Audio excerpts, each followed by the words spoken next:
नमस्कार दोस्तों, ईडियम्स यानी मुहावरों के इस डिस्कशन के पार्ट 2 में आपका स्वागत है। प्रीसीडेंट लर्निंग में आपका दोबारा स्वागत करती हूँ और चलिए गाड़ी आगे बढ़ाते हैं और जानते हैं कुछ नए मुहावरे, कुछ नए idioms. Making a long story short और cutting a long story short मतलब टेलिंग समथिंग ब्रीफली, यानी कोई लंबी चौड़ी बात को छोटे तरीके से कहना। इसको सेंटेंस के पार्ट की तरह इस्तेमाल किया जाता है और एग्जाम्पल है, You know, I started from the house on time, but then my car broke down and then there were rains and I could not find any mechanic. To cut the long story short, I never made it to the city. यानी तुम्हें पता है, जब मैं घर से चला तो फिर मुझे देर हो गई थी, फिर मेरी गाड़ी खराब हो गई, उसके बाद बारिश आनी शुरू हो गई, फिर मुझे कोई मैकेनिक नहीं मिला। मतलब छोटे तरह से कहूँ तो मैं शहर पहुंच ही नहीं पाया। अगला मुहावरा है miss the boat, meaning it's too late. मतलब किसी चीज के लिए जब आपको बहुत देर हो जाए, इसको सेंटेंस के पार्ट की तरह यूज किया जाता है और एग्जाम्पल है, When I was a kid, I wanted to be a ballerina. Sadly, I have missed the boat. यानी जब मैं छोटी थी तो मैं एक बैले डांसर बनना चाहती थी, लेकिन अब बहुत देर हो चुकी है। अगला मुहावरा है no pain no gain, meaning you have to work for what you want. Hindi में इसके मुकाबले हम इस्तेमाल करते हैं मेहनत का फल मीठा, या फिर कुछ पाने के लिए कुछ खोना पड़ता है। इसको अपने आप में इस्तेमाल किया जाता है और इसका एग्जाम्पल है, no pain no gain said the football coach. अगला मुहावरा है go back to the drawing board, meaning start over. मतलब आप कुछ काम जो कर रहे थे उसको आप दोबारा शुरू करें।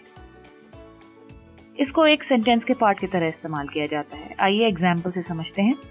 This recipe is a disaster, it means I need to go back to the drawing board. मतलब ये खाना बहुत बुरा बना है, मुझे फिर से बनाना पड़ेगा। जब आप फिर से कुछ काम शुरू करते हैं तो उसको going back to the drawing board कहते हैं। अगला मुहावरा है on the ball, meaning doing a good job, यानी कोई काम को अच्छी तरह सोच समझकर करना। इसको सेंटेंस के पार्ट की तरह इस्तेमाल किया जाता है और इसका एग्जाम्पल है, she is really on the ball, having applied to all the best universities, she clearly knows what she wants to do. यानी उसको बहुत अच्छे से पता है वो क्या कर रही है, क्योंकि उसने सारी अच्छी यूनिवर्सिटीज में अप्लाई कर रखा है। आइए अगला मुहावरा देखें, pull someone's leg, meaning to joke with someone. अब इसका हिंदी में बिल्कुल सेम एक मुहावरा है, किसी की टांग खींचना। इसको सेंटेंस के पार्ट की तरह इस्तेमाल किया जाता है और इसका एग्जाम्पल है, all my friends have been pulling my leg since the day I broke the chair in the classroom. यानी जिस दिन मैंने क्लासरूम की चेयर तोड़ी, उस दिन से मेरे दोस्त मेरी टांग खींचने में लगे। आइए अगला मुहावरा देखें, pull yourself together, meaning calm down. मतलब शांत होना, अपने आप को रोक के रखना, अपनी भावनाओं को एकदम से बाहर न निकलने देना। इसको अपने आप में इस्तेमाल किया जाता है। I was emotional after losing the tournament, pull yourself together said my coach. इसको एक संबोधन की तरह इस्तेमाल किया जाता है, जैसे इस एग्जाम्पल में आप देख रहे हैं कि खेल में हारने के बाद मैं बहुत इमोशनल हो गया था, तो मेरे कोच ने मुझसे कहा, धीरज रखो, शांत रहो। अगला मुहावरा है so far so good, meaning things are going well so far, यानी अब तक ठीक चल रहा है।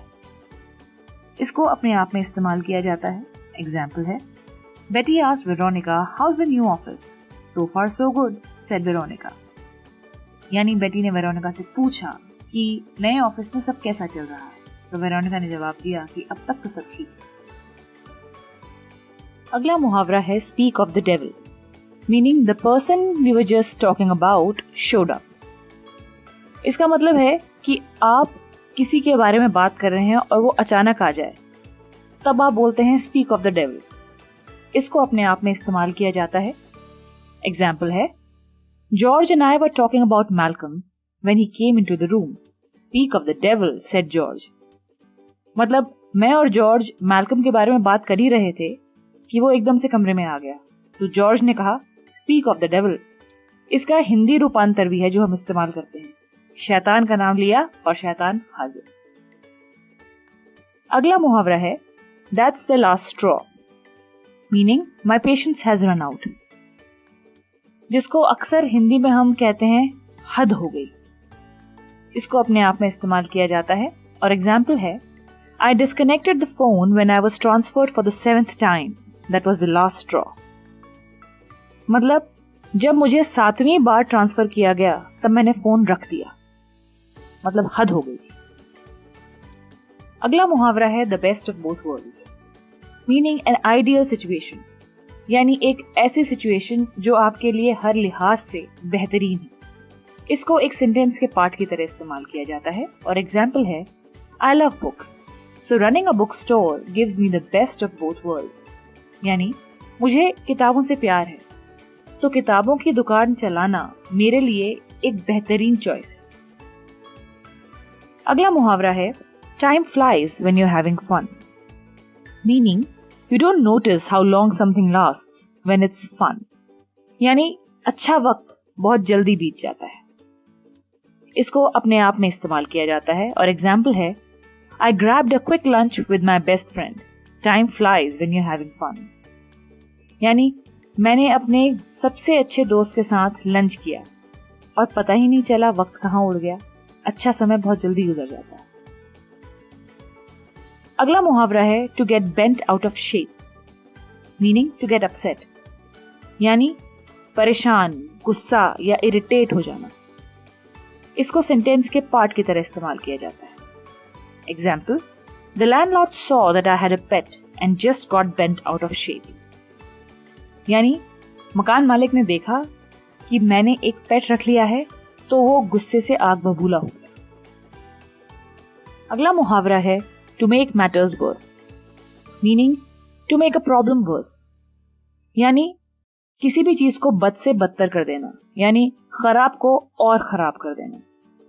इसको सेंटेंस के पार्ट की तरह इस्तेमाल किया जाता है। Example, I was running late for a meeting and forgot my umbrella, and to make matters worse, it started raining. यानी मुझे एक मीटिंग के लिए देर हो रही थी और मैं अपना छाता लाना भूल गया और बद से बदतर चीजें तब हुई जब बारिश होना शुरू हो गई। अगला मुहावरा है under the weather, meaning sick, यानी बीमार होना। इसको सेंटेंस के पार्ट की तरह इस्तेमाल किया जाता है और एग्जाम्पल है, I couldn't go to the movies for I was a bit under the weather. मतलब तबीयत खराब होने की वजह से मैं पिक्चर देखने नहीं जा सकता। अगला मुहावरा है We'll cross that bridge when we come to it. Meaning, let's not talk about that problem right now. यानी उसकी बात तब करेंगे जब वो सिचुएशन आ जाएगी, अभी नहीं। इसको अपने आप में इस्तेमाल किया जाता है और एग्जाम्पल है, We still have some time to save our business before we think of selling it. We'll cross that bridge when we come to it. मतलब हमारे पास अभी भी समय है अपने बिजनेस को बचाने के लिए, इससे पहले कि हम उसको बेचने की सोचें। तो जब वो नौबत आएगी तब बात करेंगे। अगला मुहावरा है Wrap your head around something, meaning to understand something complicated. यानी किसी मुश्किल चीज को समझने की कोशिश करना। इसको सेंटेंस के पार्ट की तरह इस्तेमाल किया जाता है और एग्जाम्पल है, I cannot wrap my head around the fact that she chose college A over college B. यानी मुझे ये बात समझ में नहीं आ रही या ये बात मेरे दिमाग में नहीं घुस रही कि उसने कॉलेज A को चूज किया कॉलेज B के बदले। अगला मुहावरा है You can say that again, meaning that's true और I agree. ये एक संबोधन की तरह इस्तेमाल किया जाता है जब आप किसी से सहमत हो। इसको अपने आप में इस्तेमाल किया जाता है। इसका एग्जाम्पल देखिए, Learning a new language can be tough. You can say that again. यहाँ पर दो लोग बात कर रहे हैं जिनमें से एक कहता है कि नई भाषा सीखना मुश्किल होता है, तो दूसरा उससे सहमत है और कहता है You can say that again. और आइए अब अपने आखिरी मुहावरे की तरफ चलते हैं। Your guess is as good as mine, meaning I have no idea. मतलब जब आपको दूसरे की ही तरह किसी बात के बारे में न पता हो तब आप इस चीज को कहते हैं। इसको अपने आप में इस्तेमाल किया जाता है। और एग्जाम्पल देखिए, What happened to the old library? asked Anna. Your guess is as good as mine, said Tara. मतलब आना ने पूछा कि पुरानी लाइब्रेरी को क्या हुआ, तो तारा ने जवाब दिया, भाई जितना तुम जानती हो उतना मैं जानती हूँ। तो इसी के साथ हम अपने मुहावरों की लिस्ट के आखिर तक आ गए हैं। तो कैसा रहा ये सेशन? मजा आया? क्या कहा आपने? You can say that again. अरे वाह, इसका मतलब न सिर्फ आपको मजा आया बल्कि आपको मुहावरे समझ में भी आए। तो इसी तरह हमारे साथ जुड़े रहिए और नई नई चीजें सीखते रहिए। लाइक, सब्सक्राइब और शेयर करना ना भूलें और आने वाले वीडियोस को देखने के लिए बेल आइकन को जरूर प्रेस करें ताकि आपको शीघ्र ही नोटिफिकेशंस मिल जाएं।